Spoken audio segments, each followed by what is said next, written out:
Good thing he made 4 threes. He would not be doing this.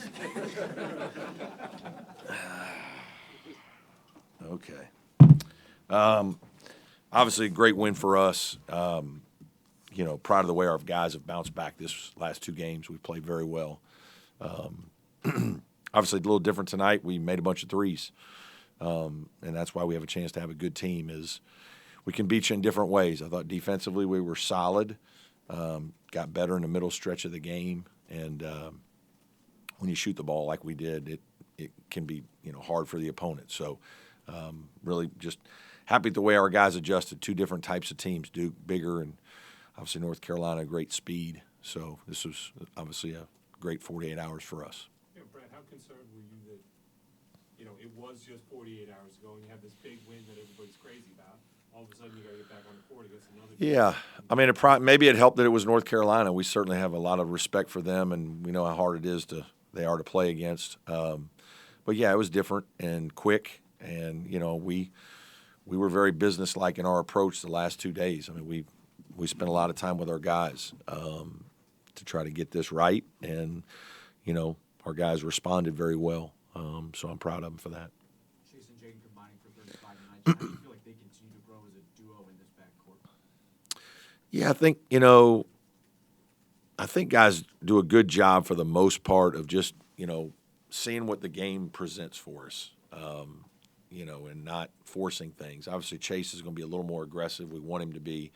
Jaeden especially probably does a really good job of that. When there's games that there's opportunities for him or places to drive or shots to take, he'll take them, but he's not hunting shots. And that's good. You don't want your whole team hunting shots. And so I think he does a really good job of that. Obviously, they like playing together. I think you can see that.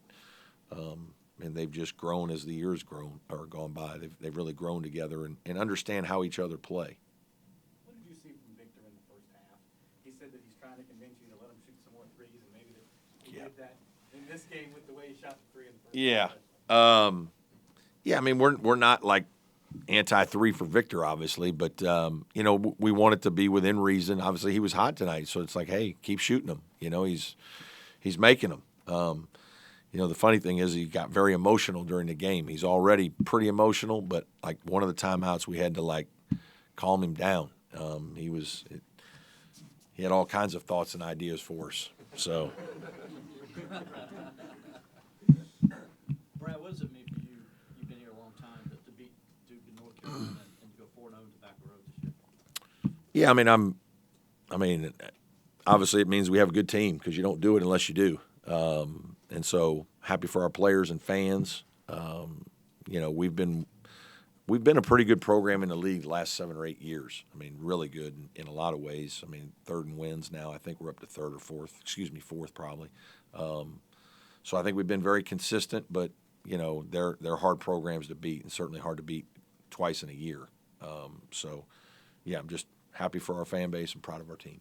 You opted to go with Dillon Hunter and for Chauncey Wiggins for another game, I guess. What kind of makes that lineup effective for you guys for them to be able to? Well, in this game with their speed, I think that was, not a hard decision, and Dillon's been playing well. And Chauncey did a nice job coming off the bench. I mean, he had 9 points and 5 rebounds, so that was good for us.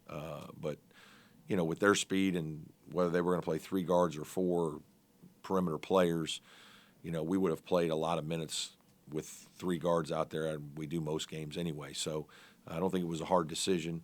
Obviously, today it looked like the right one. Coach Denver told me that the 1990 Clemson team also beat Duke and North Carolina back-to-back.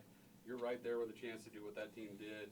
How cool was it to have them here and have your guys? Yeah, it was fun. I didn't get to spend a lot of time with them. Obviously, I've been, preparing for 2 days, and our staff has. And I mean, we've been working.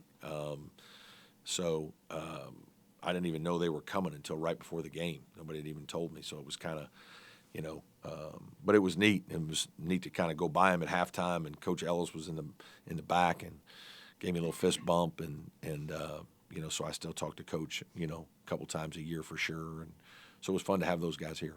Coach, obviously you want Yep. these guys to get recognition. You got back in the rankings today. Okay. Do you think your guys care about that kind of stuff? Do they Do they need it? How might it help? Yeah, I don't. Yeah, I mean, it's good for the program. I mean, it's just good for the PR and all those kinds of things. I'm sure the guys enjoy that, but I don't think we all lose a lot of sleep over whether we're, getting votes and on it, in it. I mean, we certainly want to be in it because that means we're playing well and we're winning, and we want to rise in the rankings because that means we're going to continue to win games. But at the end of the day, I think we're keep trying to get better, play good basketball. Obviously, putting ourselves in a position to have a chance maybe to do something special. And, so they certainly are aware of things like that, but I don't think we waste a lot of time on it.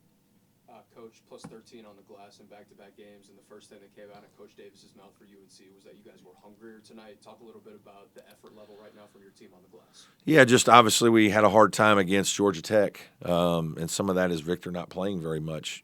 Regardless of him, whether he gets 10 rebounds, sometimes he's blocking a shot that is going to be an attempt that, if we don't have a shot blocker there, we probably don't have somebody on the weak side, and so we got a guard blocking out a big, or we don't have anybody there. So if they miss, they're dunking it or tipping it in. So his size is a huge factor. And obviously, I think our guys have been hungry after losing that game. That we know that rebounding was a major part of the loss. So we've done a really good job the last two games. 25 threes, I guess. What about the shifting game plan for Duke UNC? What about you? Just reading the game. I think reading the game. Obviously, when you have a size advantage, there are times if they don't help, we're just going to keep force feeding it down there. And so I just think our guys had a nice mix of, taking the right shot more times than not, and that's what seemed to be open. Like their press gave you a little bit of trouble there at the end of the game. But Yeah, I think it's hard when you're I think a little bit our guys were checking out a little, and then at the same time it's, are we attacking it? Are we just breaking it? But yeah, we had a couple turnovers. They were aggressive with hands. It was more of that than it was maybe even just decision making. But that's fine for now. We'll work on it. These past 40 hours, of course, you beat Duke and UNC. What would you say about the fans and their participation? Yeah, unbelievable. It's cool to see those kinds of that kind of support. We've had pretty good support here the last several years, but you're just so happy your players get an opportunity to play in kind of those environments. These are games that they'll remember for a long time, and it's just fun for everybody to get together and celebrate, have great memories from these games. And there's no doubt that it has an impact on the game itself. Any more questions for Coach? Thank you. thank you, Coach. Thank you.